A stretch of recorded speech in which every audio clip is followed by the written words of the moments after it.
Hey guys, and welcome back to the ultra secret optional part to the endless runner. So basically what you're seeing on the screen, and this is of course made for GameMaker Studio the easy way. And then we're gonna do some extra stuff. This is of course once again super secret optional stuff.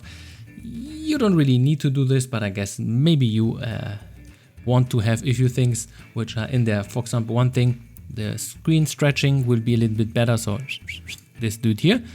Yeah, I will do some stuff which I actually never did before, so yeah, new stuff. And then one thing, for example, the thing which I liked was the score count. Even though, for example, you go to a room, that thing sticks around, and therefore we need to adapt it. So one thing which we're gonna do is make this neat little animation where we have a blinking inside our Ufo inside, then a shadow dash, then followed by setting up a control object at the very start. So we will resize the whole screen, and then we will clone a few things so we can have local multiplayer, and then we enter the epic level of whatever you want to call that thing, and then we're gonna have local multiplayer, and then of course a little bit of blinking red once we are increasing our difficulty level. Blink red. Is it not blinking red? Yeah, it's blinking red. So here, this is the one thing. Alrighty, so if you want to know this kind of stuff, the easy and fast way, stick around. So I'm gonna skip my intro. This is One Up Indie. Hello, subscribe, share, and like, yada yada yada. Guess you know the drill. So this is the project. Click a quick cut to the new one. Here we go. Now we are in the current thing which we have worked on. So if you haven't watched the last video, link in the description below, and we're gonna do a few things. So first of all, the player animation, because for now our player is looking a little bit empty inside, and therefore we're gonna adapt it very quickly. So player one, let's go and have the draw event. And of course the first thing which you can do is draw self. Here we go. Hello self. And of course that wouldn't be good enough, and therefore we're gonna have him draw well two things. So first of all, the first sprite, so this one on top of it, and this one, and then here we're gonna go between 0 and 1 as an alpha value, and boom, we have a pretty cheap and easy animation. So we're gonna put that inside, and basically what you are seeing in front of you isn't too difficult. So basically we are just drawing that sprite and that sprite on top of the regular empty shell, and then UFO window 1. So this is this dude, and then this dude, and then we have an alpha value. This is a variable which we need to initialize in our create event for our player. And then we're gonna do a pretty cheap trick, which is adjusting our alpha value to a sinus function. Yes, that thing which you learned from school, which is like 99.9% completely useless. This time it is actually good. And therefore we're gonna say, hey, take the current time, no, not the current day, current time, divided by, let's go 500 or something, and then this value will go between -1 and 1, and therefore we have our first animation set up. So let's check it out. Because once again, I'm gonna apply it here. So this one will be always drawn, the light blue one, and then on top of it, the dark blue one. So let's check it out. Alrighty, so let's see it. And as you can see, we got a nice way of, abusing the sinus function to have kind of a pulsing thing. And of course, if you want to speed it up, well, you know what to do. And basically just, I don't know, do it then like this, and then of course then it would flicker more. Alrighty, so this is our first part, the player animation. As you can see, wow, that was fast. And then we are creating our shadow dash, and then here, and as you can see, nothing in there. And what we're gonna do is basically create instances, and we just pass in the sprite, and then we're gonna tint it a little bit, make it a little bit more obscure, and then you will see what I mean by that. So let's go and where are you? Where is the dash? 1 second.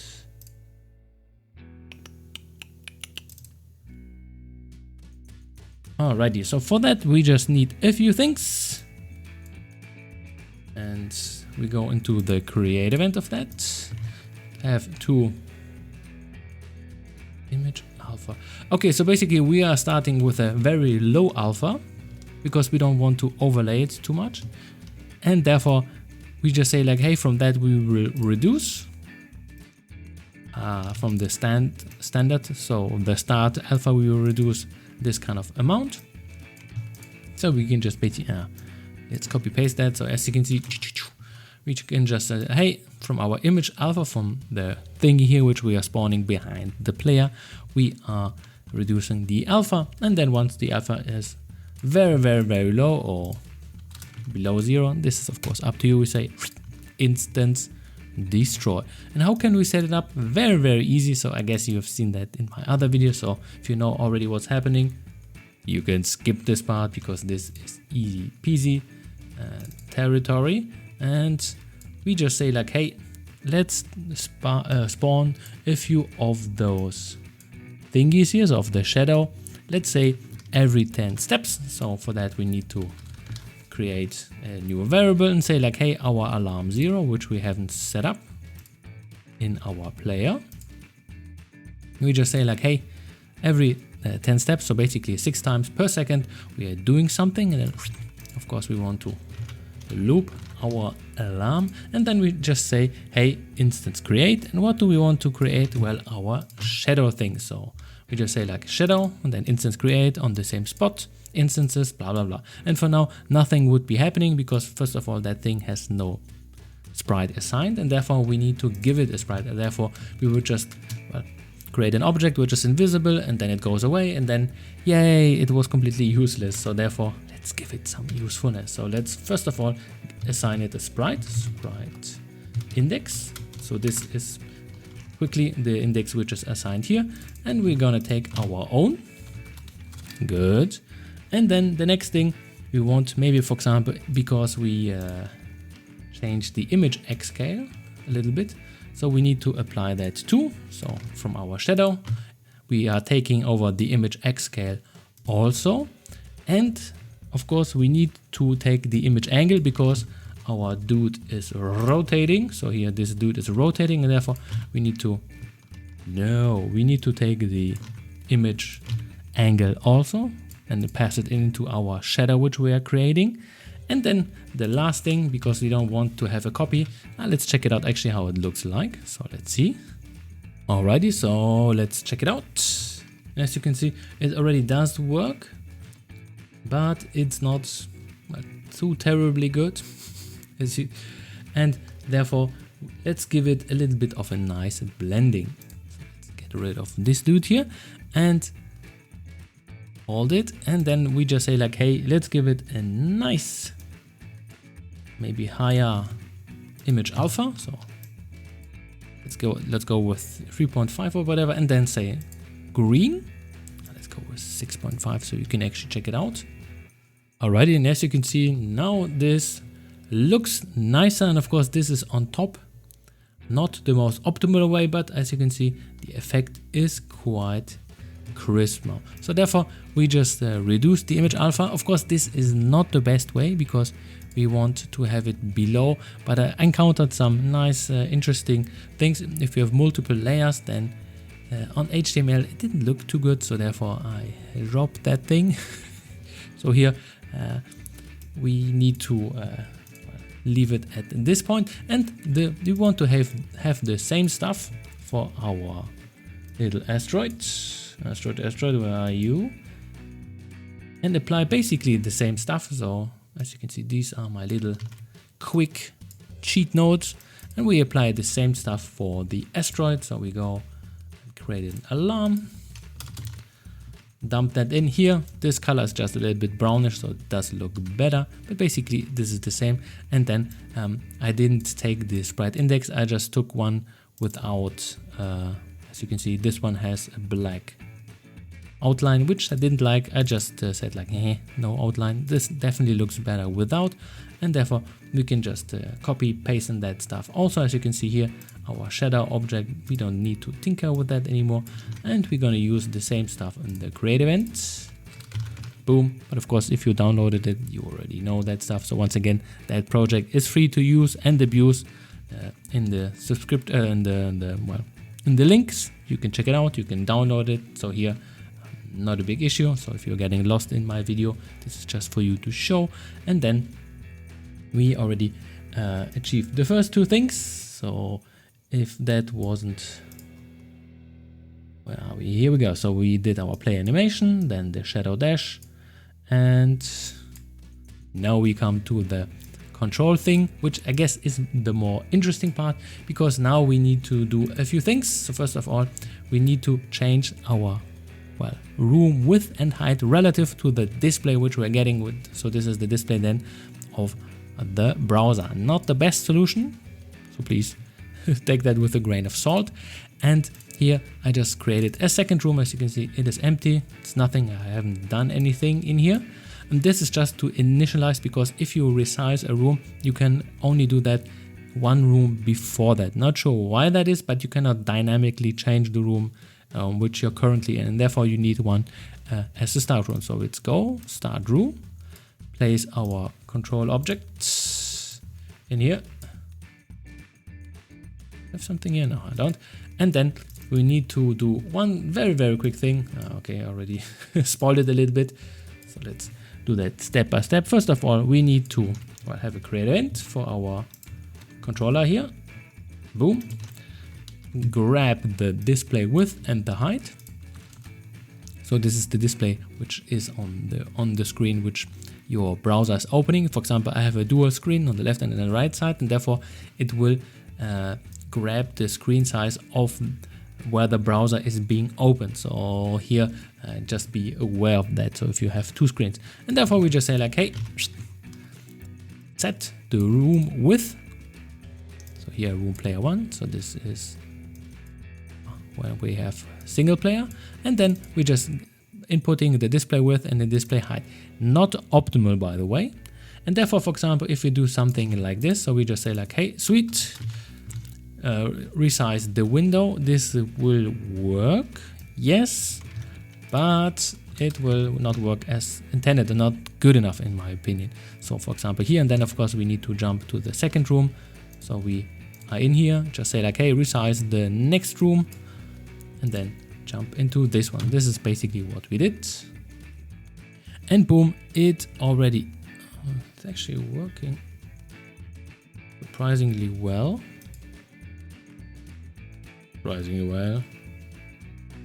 But as you can see, now we have some black bars here and black bars here on the left and on the right side. Yeah, not the best idea. So one thing how to fix this is to say like, hey, application surface also resize. So we just say, hey, application surface resize with the same parameters. So let's try it again.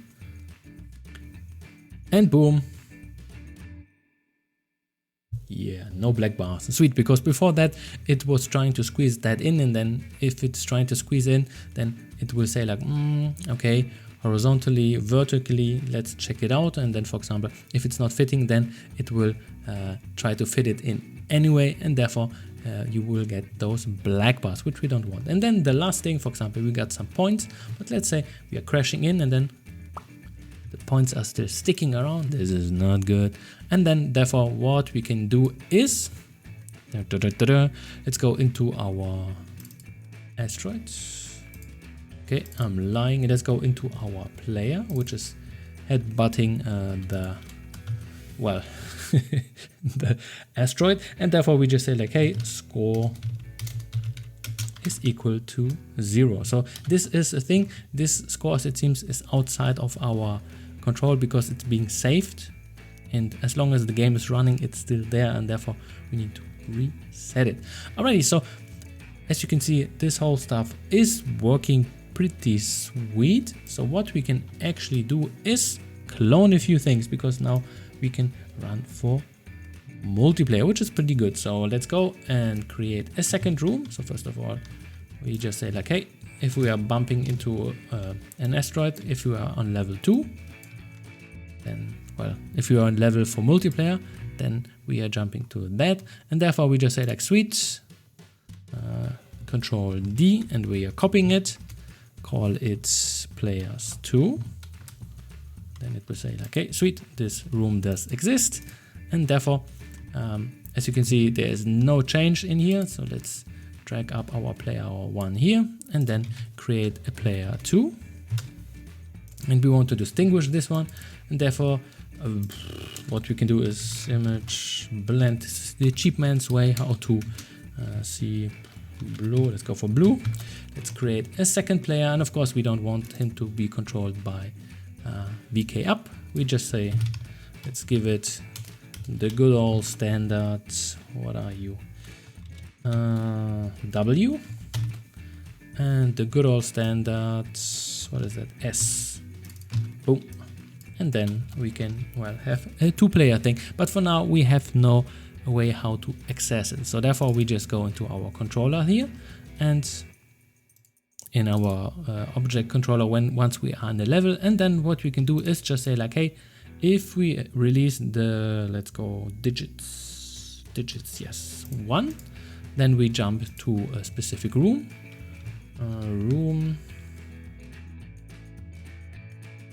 Go to number, here we go. So if we are pressing 1, we go to room number 1. And if we are, for example, pressing, where are you? Pressing the digit of 2, then we are jumping to room number 2 where we have multiplayer. Of course, here this is not clear for the player. Then you should have some text where it's saying so, but we're gonna skip on this part. Boom, it is loading, and for example, we can go for multiplayer, single player, multiplayer. Now you see something really weird. Here we have some stuff left over. So what is that? Aha, because we haven't resized our second room. So therefore we just say like, ooh, we need to do that also for our second room, and then this will work. And of course, for multiplayer, so yes, we need our second player to be placed also into the room. So let's check it out, and then we're pretty much finished. Alrighty, so we are having the regular level and I'm pressing 2, as you can see, 2 players now, sweet. And then of course we can jump to single player back. And of course here we need to have our collision set up correctly. As far as I know, I'm not sure if I did this. So if we are colliding with our player with our asteroid, yes, we already did that, sweet. Okay, the last thing, completely optional. There is a thing which I call object blink red. This is just blinking red to indicate that we are having an update on, well, our difficulty level. Not too difficult to be honest. So basically we just say like, hey, we create that thing, give it an alpha value of 0, and then we have a step event. No, first of all, a draw event where we are drawing a rectangle over the whole screen. And as you can see here, I'm using room width and room height, and then basically we're just drawing a red rectangle around the whole room, which is okay. But then we don't see anything. This is not good. And therefore we just say, hey, draw set alpha, which is at the start 0, and then draw set alpha back to 1. So we are resetting. And here we have a step event, which is just going and saying like, hey, add to our alpha, I don't know, a very small value. And then, for example, if we reach, let's say, just 20%, boom, destroy ourselves, and therefore we have kind of achievement blinking. Where do we input that? Well, easy in our spawner, if you remember. So each time, for example, we have created enough spawns, we increase the difficulty by increasing the speed of how the asteroids are going, and we just create one of those blinking dudes. And yeah, it doesn't really matter where we place it because it's just drawing anyway. So here once again, very, very quickly on the blinking dude. So it's drawing from 0 to 0 to room width and room height. So basically we're just covering the whole screen. Let's make this a little bit bigger. Let's go for 0.4. Let's go 5. This is of course very intense now.